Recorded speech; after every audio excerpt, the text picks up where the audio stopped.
Welcome, everybody.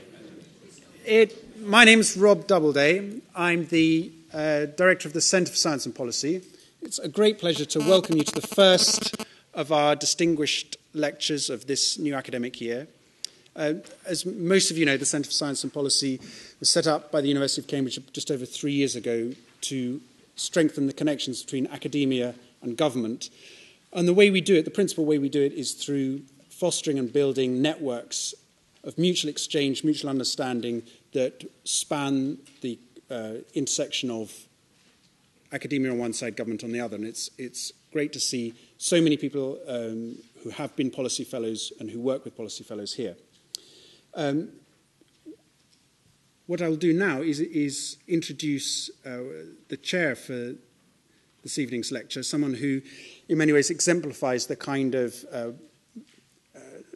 boundary-crossing work that's necessary to ensure good relations between academia and government, Dame Sandra Dawson, who came to the University of Cambridge to run the Judge Business School, which she did for 11 years, and has been involved in many different ways in advising governments on health policy, on organisational change, and perhaps most interestingly for this evening, on science policy as a member of the Prime Minister's Council for Science and Technology. So I would like you all to please welcome Dame Sandra Dawson.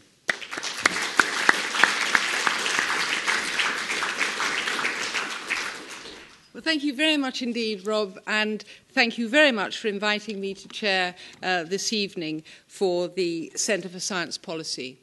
An extraordinarily important initiative for Cambridge to link policy concerns, policy development, with the extraordinarily rigorous and relevant research which is undertaken here in Cambridge and in other places with whom we are connected through networks. And it's therefore extremely fitting that for the first lecture of this year that we should have somebody who is devoted to increasing and strengthening the relationships between the academic and the policy, and who knows that that can only be done in an interdisciplinary way. So it's my great delight to introduce Dominique Ristoni, who is the Director General of the Joint Research Centre for the European Commission. Now, this is no mere advisory role, although the advice is extraordinarily important, but the advice is based upon sound and rigorous science, which is generated within the Commission by some 2,000 scientists who work directly in the Joint Research Centre, which Dominique Ristoni directs. Scientists, I'm very pleased to say, given my background, which include economists and political scientists, as well as natural scientists, biologists, and environmental scientists, in areas of the macroeconomy and finance, in environmental and climate change, in energy, in transport, in health, in ICT, in agriculture, safety and security. These fundamentally important policy areas, which for the European Commission, as well as for the Member States, and for the rest of the states of the world, are really taxing us to develop policies which are evidence-based, which are soundly based, and yet which have the political feasibility of really making major impact upon these important areas of social and economic importance. So it's a great delight to be able to introduce Dominique, who has been responsible for the development of areas of the policy advice and since 2010 has been the Director General. And he has agreed to talk to us tonight, keeping us on tenterhooks as to precisely what the view is going to be, but he's going to give the view, or maybe his view, from inside the European Commission, and I'm delighted now to welcome him to deliver the lecture.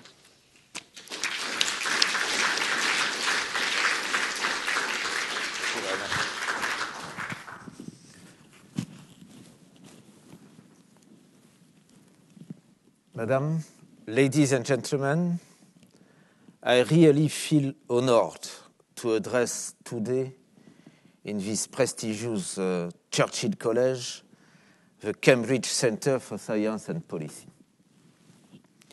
As Director General of the Joint Research Centre, as you said, the only European Commission service in charge of direct research, providing scientific support and advice to the European Union policy process, I can say I feel also at home to be amongst many distinguished scientists and policymakers here. I have three main messages that I will set out in this lecture. First, science is fundamental to our future in Europe, but it is particularly crucial to make better policy that will meet the challenges we face. Second, if we want science to affect policy, we have to focus on key policy priorities, and I will particularly present the GRC approach. Third, the key to better integration of science in policy is cooperation. And cooperation not only between scientists and policymakers, but also with industry, international partners, and using all available instruments, including foresight and models. But first, the role of science and the need for science in policy making. In the current economic, financial, and social crisis, we need to urgently identify new ways to boost growth and jobs in Europe. In the face of intense competitive pressure coming from globalization and new technologies, we have to improve the competitiveness of our economy. And the most promising solution is to invest more in science, research, and innovation. Europe, as you know, is strong in basic research. And the United Kingdom, and indeed Cambridge, as shown by the recent Nobel Prize for Medicine awarded to Sir John Gurdon, has an especially strong record. But Europe is less strong on the innovation process. Less strong regarding the capacity to turn new knowledge into new markets and new products.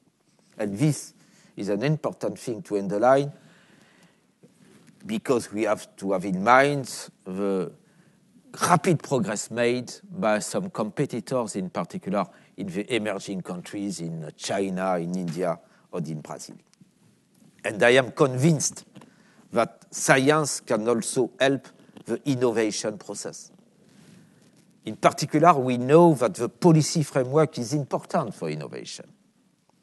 More scientific support for policy should lead to a smarter and more innovation-friendly policy regime. And the demand for more science in policy making comes from a number of other sources as well. Undoubtedly, the political and societal challenges we face are becoming increasingly complex and not just complicated. This increasing interrelationship between the causes and consequences of the challenges has grown as the specialization of our economies and the deepening interconnection of our societies grows. And our growing understanding of this complexity adds further to the demand for more science. The scientific method and science ability to understand different natural and social phenomena and their relationship provide the tools to understand this complexity. The demand for science in policy making is also being driven by the changing nature of politics and policy making. Today, politicians and policy makers are more aware of the economic and political cost of policy failure. They need to know what works and how to avoid unintended consequences and other forms of policy failure. Accordingly, smart policy making and regulation is in demand. Politicians are also increasingly aware of the limits of traditional policy demarcation to address complexity. The need for joined-up government and to end silo thinking is today recognized at the highest levels in the Commission as it is in the United Kingdom. The recognition that multidisciplinary science is the key to this problem is growing. And the need for policy to be properly justified ex ante and evaluated ex post is also driving the demand for more science. I will talk a little more about the Commission's impact assessment process in due course, but at this stage, I would note that European Union policy making is a process with the strongest possible peer review. You can imagine 27 governments, the European Parliament, the Court of Auditors, the Court of Justice, and not to mention the scrutiny of the many industrial associations, NGO, and the media. We are organizing, the Commission is organizing a meeting with the media each day to present all our activities and the new legislative proposals. The scrutiny from the United Kingdom is sometimes one of the most intense, of course, and this has played a significant part in the drive towards more science in European Union policy making. I think we are all aware of the growing risk aversion among all our citizens. But I don't know whether this is a product of our society, our greater prosperity, or our greater knowledge of health, safety, and security issues. But in any case, there is an increasing demand to understand uncertainty, to understand probability, if possible, and to manage risk. And finally, I think we can see that progress in scientific understanding is also increasing the demand for science in policy. The growth in the social science, notably economics, in policy making is not new. Now we are also seeing, above all here in the United Kingdom, the application of behavioral science to policy. A new understanding is bringing some new aspect of policy making within the orbit of science. While the demand is growing, we must, of course, recognize the limits of science. We must avoid the trap of scientism and recognize the primacy of politics in the face of uncertainty. Science should never dictate policy, but should rather provide the basis for informed, rational consideration of the options. And I will return in the last part of my lecture to the challenges. But first, I want to tell you more about the Joint Research Centre and the need to target scientific support on a limited number of key priorities. The JRC was established at the very beginning of the European project in 1957 under the Euratom Treaty.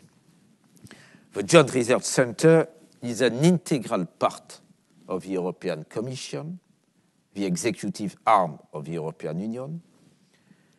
It is a department or Directorate General of the Commission equal to the others, although it does not have policy responsibilities. It is the Commission in-house science service, and its main mission is to provide independent advice and evidence-based scientific and technical support throughout the whole policy cycle to other part of the Commission. It is also different to other departments of the Commission in that it is the only service that carries out direct scientific research in its own laboratories with its own staff. This is complementary to the DG Research and Innovation, which procures indirect research from outside the Commission through grants or contracts.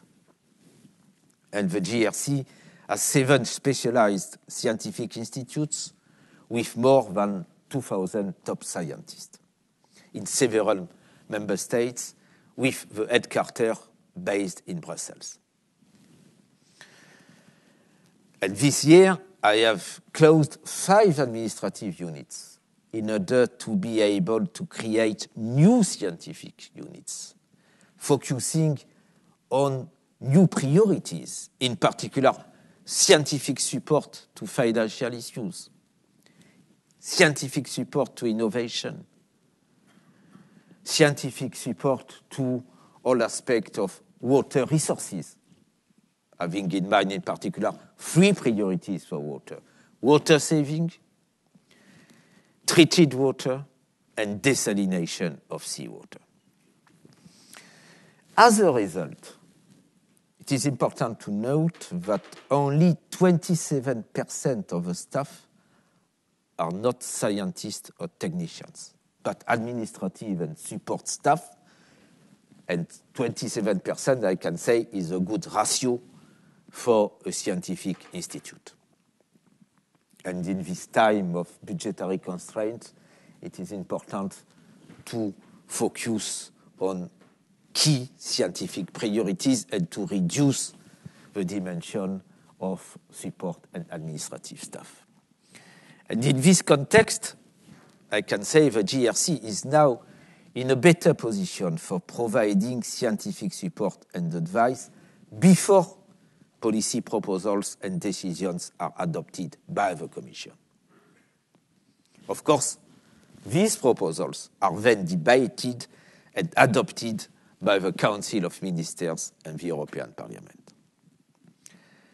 But this position inside the Commission means that the GRC can provide its scientific and technical expertise to Commission policymakers throughout the entire policy cycle, from the earliest conception to implementation and evaluation of legislation.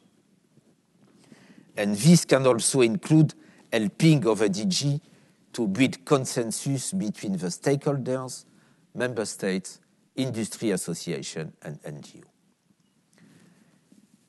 Clearly, given its position, the GRC is well placed to bring science to the European Union policy process, and in this respect, it is also very well placed to support and advise our President, President Barroso, and the different commissioners, as well as developing a close working relationship with the President's Chief Scientific Advisor, Anne Glover.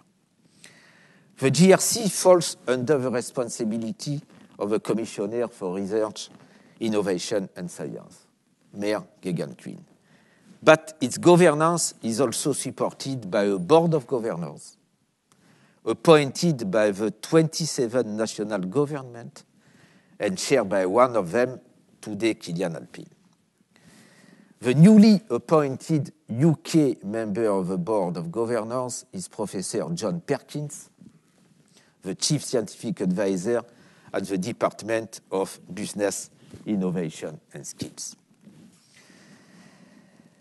So the GRC is well placed to respond to this growing demand for science in European Union policy making. But another significant challenge remains. The application of science to policy making is potentially almost limitless. The GRC also has a broad range of skills and competencies. And our challenge is therefore to identify where our skills may be applied to most use to support the European Union political agenda. And we have had to identify clear priorities. And I would like to give you a flavor of how the GRC priorities have changed in recent years. I hope this will also help shed some light on the broader agenda for science and policy. And the GRC work is naturally focused on areas with a clear European policy dimension and closely related to the overall European policy priorities as set out in the Europe 2020 strategy. As a consequence, today we focus on the following priority areas: macroeconomic and financial stability, environment and climate change, energy and clean transport, agriculture and food security, health and consumer protection, information society and the digital agenda, and safety and security, including nuclear and decommissioning. And I would like to focus on a number of specific examples of our more recent work. Today, the current economic, financial, and social crisis is undoubtedly the main political priority.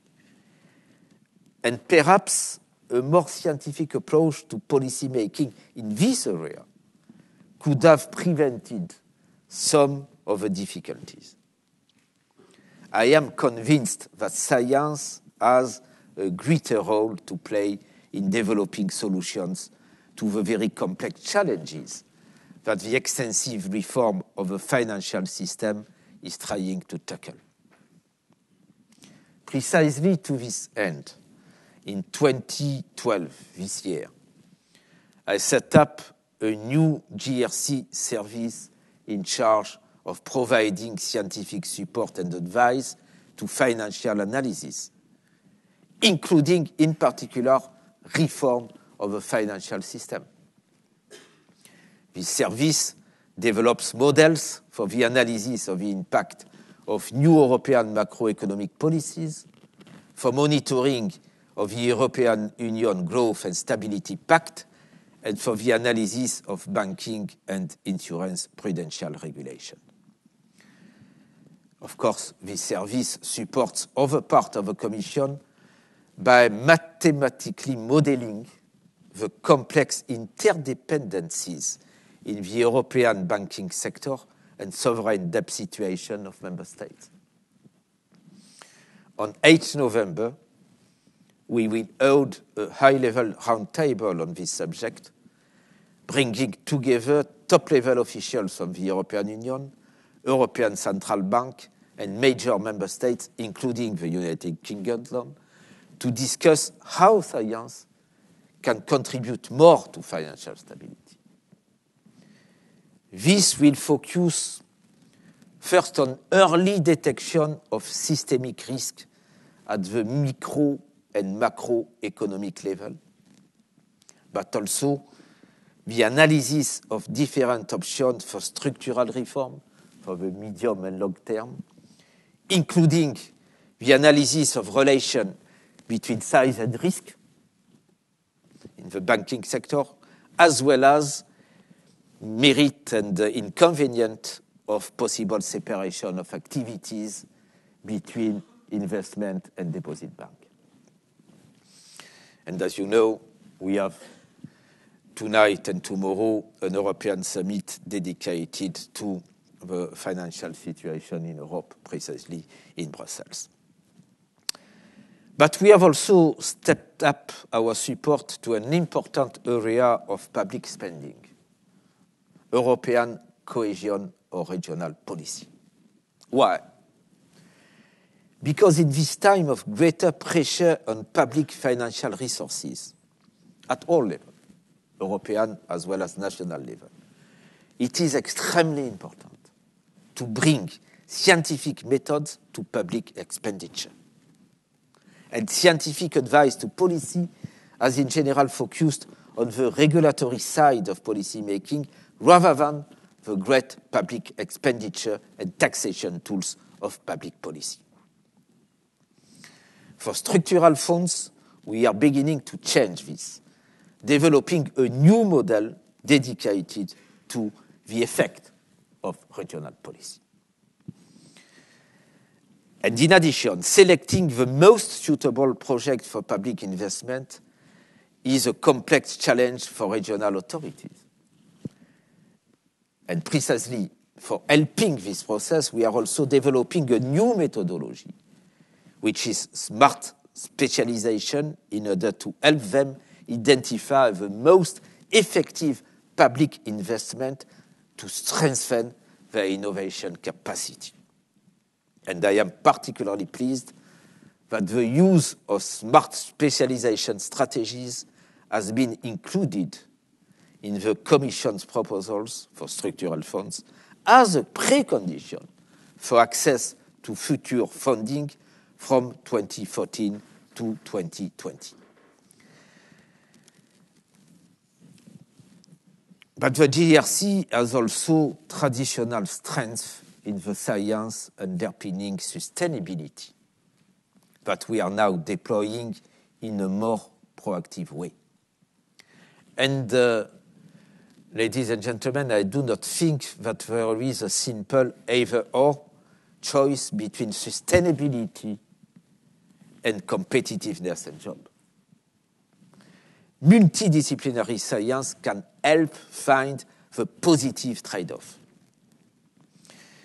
And we have therefore made support, in particular, to the eco-industries of waste, recycling, water, energy efficiency, renewable energy, air quality, as a top priority for developing life cycle assessment and in order to identify the best available technique. Because the eco-industries are among the most important new sectors for accelerating the shift into the direction of an European low-carbon and resource-efficient economy. And the eco-industries are already representing more than 3.5 million of jobs today in Europe, and the turnover per year of 300 billion euros. But they need more scientific support because, if you are considering each subsector, technologies are not yet mature. This is true for energy efficiency, in particular if you are considering insulation of housing sector or developing a clean urban transport and electromobility. But this is true for all aspects of different categories of renewables energy. This is true for waste and recycling, and this is true for water. Accordingly, this can also boost Europe's competitiveness and also provide new and local jobs. Accordingly, jobs without any risk of delocalization. Because if you are considering the challenge of insulation of existing building, this has to be done everywhere at the same time, in Cambridge, in London, in Brussels, in Lisbon. And we launched a major initiative to identify where scientific support is needed to fully realize the potential of this sector. And I already referred to water, but water is becoming a societal challenge everywhere in the world, in Europe, as well as in UK. And I had before this lecture some discussion with different UK and British scientists. And I was very impressed regarding their commitment in order to tackle this new challenge. Competing demand for scarce water resources may lead to a 40% global water supply shortage by 2030 in the world. Accordingly, the scientific challenges include water quantity, quality, groundwater, extreme events, climate change, governance, and innovation. And the JRC is actively looking for potential science-based solutions in all of these fields, but particularly water saving, water treatment, and desalination. And as I have already mentioned, I have recently created a new service only devoted to water. A further priority is our work in relation to natural disaster and security. And as you know, and now this is true also in Europe, and not only in Asia or in Latin America, the list of natural and non-natural disaster and crises in all shapes and sizes is getting longer. And the GRC will organize precisely in December in Brussels a meeting on the so-called Carnegie Group of the G8 plus 5, United Nations and World Bank, to develop a new partnership for disaster resilience and anticipation. But we are also very active and more active in the area of public health in our work on the harmonization of health testing and screening practices. Nanotechnology has a great potential to contribute to societal challenges, particularly on medicine and healthcare. Nanomaterials are increasingly found in consumer products, food and feeds. And it is particularly important that science is integrated into the regulatory framework for nanotechnology at the earliest possible stage. Although there is continuing scientific uncertainty about their safety, there is only limited evidence suggesting that nanomaterials could present a risk to human health. I am therefore very pleased that the GRC has been central to the preparatory work for any future regulation. We proposed an early definition of nanomaterials, which became the basis of the first Commission definition. But let me now turn to one other example of where the GRC is breaking down silos, those between science and innovation. We are in the process of stepping up our work to understand and measure progress in research and innovation across the European Union. But we are also taking practical steps, in particular to create a more active European Forum of Science Parks. And we need to tackle the challenge we face of translating research into economic value. In fact, businesses rarely innovate in isolation. They draw information and knowledge from customers, suppliers, other businesses, and academia. And precisely, science parks are a bridge crossing this gap because it is a place, a location, where we can see the working together, universities, scientists, and companies. And this is important at a time when I am considering the statistics and figures for high-tech export.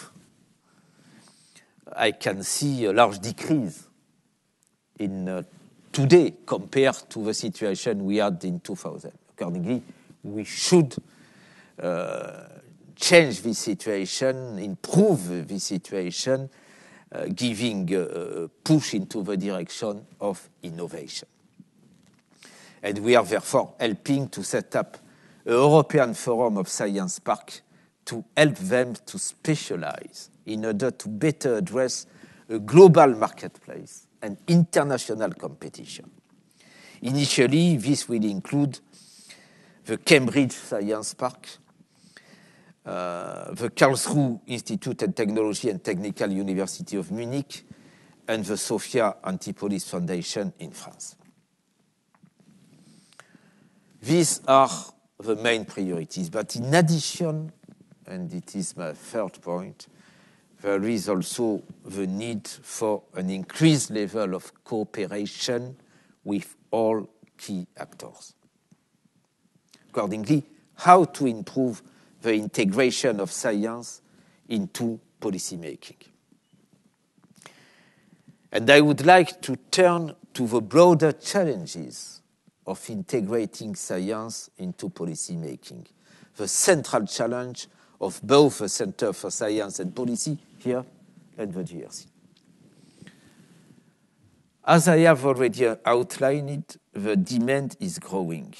The procedures are in place and scientists are producing, in general, high-quality research on the challenges of the day.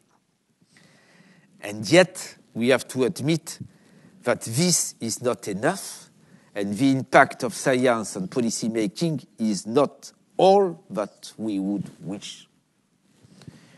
The United Kingdom has one of the most sophisticated systems for integrating science into policy in the world through the chief scientific advisors. UK universities have a global reputation. Empiricism and science seems to be at the heart of British culture and political discourse. European policy-making processes have been strongly influenced by the UK's traditions of impact assessment, evaluation, and evidence-based policy. One might think that the UK had reached a happy state where science had its rightful place in the political process. The debate around the recent book, The Geek Manifesto, by the former science editor of the Times, Mark Anderson, show that even here in the United Kingdom, science-based policy making could be improved. So, we have challenges in common. Policy challenges and scientific solutions tend not to recognize national borders. Let me set out the main challenges and some possible answers.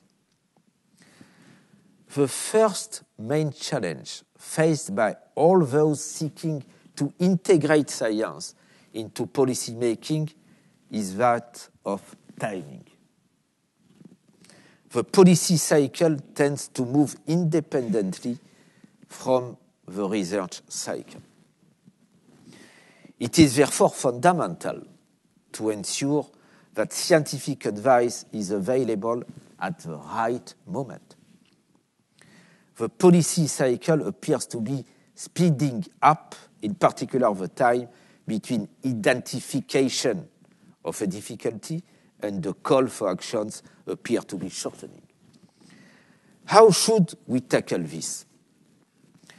The main solution is to help policymakers identify the knowledge they will need more in advance than at present, in order to win the time needed for research.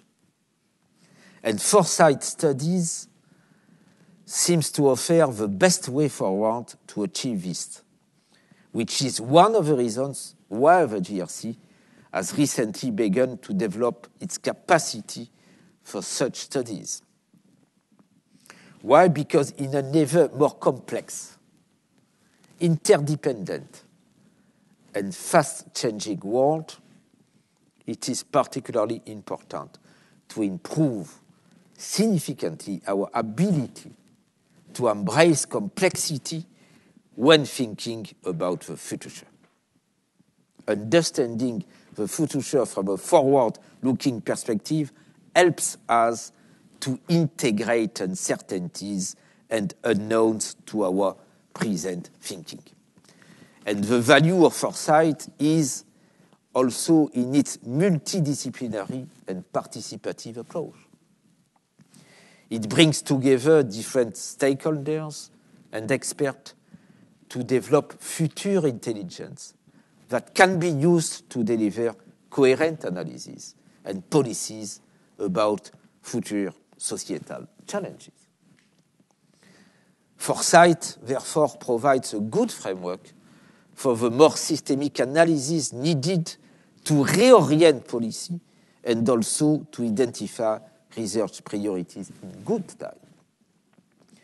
We are currently carrying out foresight studies in key areas, in particular food security, eco-industries, standardization, and food and nutrition. Providing an intellectual space for policymakers, scientists, and stakeholders to reflect on the future, we hope to identify at least the medium-term priorities for research for policy. And I hope foresight studies can also help address the second great challenge of science and policy, when science should be integrated into the policy cycle. Like all scientific organizations working at the interface between science and policy, the GRC is seeking to support policy making at an earlier stage in policy cycle. While science will always be necessary to support policy implementation, it is clearly desirable if science advice is given earlier. This is more likely to deliver really evidence-based policy. Being more involved in the ex-ante impact assessment stage is clearly one way to do this. And foresight is another, as it provides the possibility to embed scientific evidence and method before, and this is fundamental, before strategies is set. But communication between scientists and policymakers is far from easy. Policymakers and politicians tend to want a high degree of certainty in the scientific advice they receive. Often, however, the science has considerable uncertainty, something scientists are more comfortable with. The communication of a degree of certainty is a major challenge. More simply, there is often a mutual lack of understanding between policymakers and scientists of the other's constraints. It is both rare, extremely rare to find policymakers with a strong scientific background or scientists with a strong interest in policymaking. And the translation of science into policymaking therefore requires a good understanding, both of the science, but also the political and policy context. The GRC solution has been to establish a science advice to policy unit to help the entire GRC become better at this task. One particular task of the new unit has been to monitor and analyze the policy debate within the Commission so that we can understand the policy context in-house while the scientists concentrate on the science. And I have asked to my commissioner and the College of Commissioners to help to create this new unit just after I took function. And I am very pleased to say that and to see that the first manager in charge is a British, coming from Cambridge, David Mayer, present here. And in addition, we work hard to encourage all GRC scientists not only to have the skills to communicate their research clearly and simply to non-specialists, but also have a good understanding of the key element of the political and policy context. I think this should be a sine qua non for the large majority of our scientists. We also need to think about the challenges set out in Roger Pilk's book, The Honest Broker. He sets out 4 possible roles for scientists. GRC scientists should clearly not be what Pilk calls issue or stealth advocates. Scientists who camouflage advocacy as objective scientific authority. We should also clearly not be content to remain what Pilk calls pure scientists, who merely present the evidence and leave the others to identify all the implications for policy. we are more often what Peel calls science arbiters, who answer specific policy questions.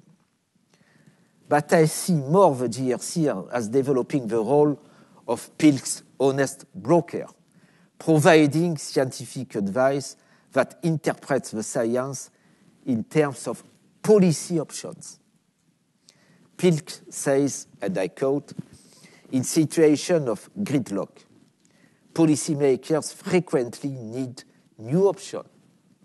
Honest brokers of policy alternative would not simply seek to better communicate the result of science to the policymaker or to advocate a single best course of action, but to develop the capability to place science into policy context and to address the question what policy alternatives are consistent or not and inconsistent with scientific result. And I think the good news is that the Commission has one of the most thorough impact assessment processes in place in the world. It is an integrated process that looks at economic, social, and environmental impact. And greater involvement from the GRC in this internal assessment process, helping to refine existing options and proposing new ones, is therefore an important part of my ambition for the GRC. One final challenge to integrate science into policy is the need for multidisciplinary science to break down policy silos. Because we have an integrated impact assessment process, scientific advice that is not multidisciplinary is likely to have only a limited impact. In simple terms, this often means that natural science that is not accompanied by some social science, economics, but increasingly behavioral science will not have much impact. And the GRC is well placed to meet this challenge given the broad range of skills across the organization. And this is, of course, not only a challenge for the GRC, but for all scientists seeking greater involvement in policy making. This is why national academies of science have also such an important role to play in breaking down science silos. In that context, I am particularly pleased, therefore, that the GRC and the European Academies Science Advisory Council, ESAC, are actively developing their cooperation. Ladies and gentlemen, as I said at the beginning, I think a further key element is cooperation with key partners. For many years, policy making at European level has been an open process with stakeholders involved throughout the process. As the policy making process has opened up, we have to recognize that it is not sufficient for scientists to speak only to policymakers. Science has also to engage directly with industry and other stakeholders, with society. We have begun to develop this in the GRC through the establishment of a new forum for science and industry, which has recently addressed issues such as oil refining or nuclear decommissioning. And of course, this dialogue must go largely beyond national and European borders. We have to engage with international partners. And the GRC is developing a strategic relationship. It is our priority number one with the United States of America. And for example, on the development of new standards for smart grid and electromobility, putting our scientists in permanent contact in our department with those in Ergon National Laboratory in Chicago, for example. And this is extremely important because we have to prepare this cooperation based on concrete action. And accordingly, we would like also, with the US, to develop at transatlantic level a new approach, a new cooperation on protection and valorization of resources of oceans and seas. Most importantly is also the GRC could not be an effective science service for the Commission without cooperating closely with member states, with national authorities and national research organizations. And in that context, I am very pleased to say here in the Churchill College that the GRC partnership with the United Kingdom is our strongest and most prolific one. In fact, it was the first country which I visited upon my nomination as new Director General of the GRC. And as you know, the British voice is also very well represented in Brussels at the key points where science and policy meet. And I think it is important to underline that. For example, in Malcolm Harbour and Sharon Bowles, the UK has two very important voices dedicated to bringing a science and evidence-based approach to policy in the key positions of chair of the internal market and chair of the economic and financial committees of the European Parliament, respectively. And in addition, Malcolm Harbour is also one of the leading members of the political intergroup in the Parliament in charge of science. I have also a number of key British counterparts as Director General of key departments in the Commission, in particular Jonathan Fall, responsible for the internal market and financial issues, but also Philippe Lowe for energy matter, but also Robert Madlin for telecommunication and information and communication technologies. And the GRC cooperates with British partners on close to 200 scientific projects and initiatives. And this cooperation is focused on a number of key areas at the intersection between major European and British priorities. It will come as no surprise that financial stability and economic growth, energy, environment and climate change, agriculture and food security, safety and security are the key areas of cooperation. And the GRC is working to reinforce partnership with key UK partners. Let me say, first and foremost, we have established close relations with Sir John Beddington, your Chief Scientific Advisor, the Chief Scientific Advisor to the UK government attached to D10 Downing Street. In the past year and a half, we have concluded with him a number of common activities and initiatives on eco-industries, global environmental and migration, space weather, cybersecurity, anticipation and foresight, nuclear safety, and soil biodiversity. Second, government department and organization, Department for Business, Innovation and Skills, Health and Safety Executive, Government Chemist, the UK Met Office, the Atomic Energy Authority, the Environment Agency. And third, academia, University of Cambridge, Royal Society, Imperial College London, but also businesses, the CBI, Unilever, Rolls-Royce, and in addition, we are also working with a number of other UK partners. For example, 2 days ago, in Brussels, we had a high-level event on independent scientific advice for European policies, attended by the presidents of all the national science academies in the European Union, including Sir Paul Nurse, and of course, Sir Brian Heap, president of EASAC. And with the UK Met Office, we are now working to map the state-of-the-art in science-based integrated disaster management in the European Union member states and international organizations. And as a consequence, a joint 2-day scientific seminar on natural disaster will take place in Brussels on 7 and 8 November. As mentioned, on 14 November, we will also organize a meeting together with the UK Innovation Research Centre in Cambridge to discuss the role of Science Park. In conclusion, ladies and gentlemen, I would like to thank you again for this opportunity to set out how we see the challenges of integrating science into policy in the GRC.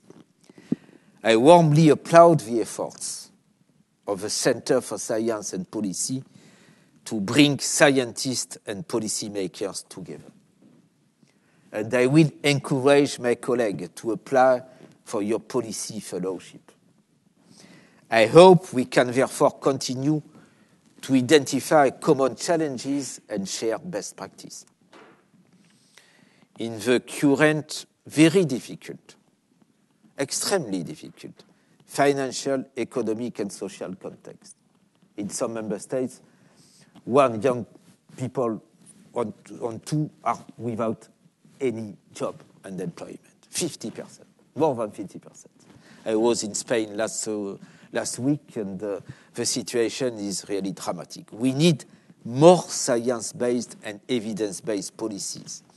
We do not have the economic, social, or environmental resources, or indeed our most precious resource, time, to waste on policy failures. We need smarter policies for a more complex, a more interconnected world.